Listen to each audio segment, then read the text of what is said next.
Leo nimekupiga na mkanda, siku nyingine nitakupiga na nyaya umeme. Kosa langu lipi? Mbona unaniadhibu? Sistahili usaliti. Ole wako upige ndugu zako hao. Sitaki mazoea kati yao na wewe. Yaani hata wao kuja hapa marufuku.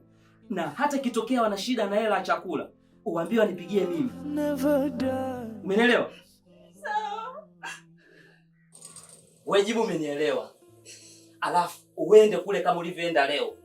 Utajuta kuolewa na mimi. Haya, mtokee hapa. Hebu ngoja kwanza.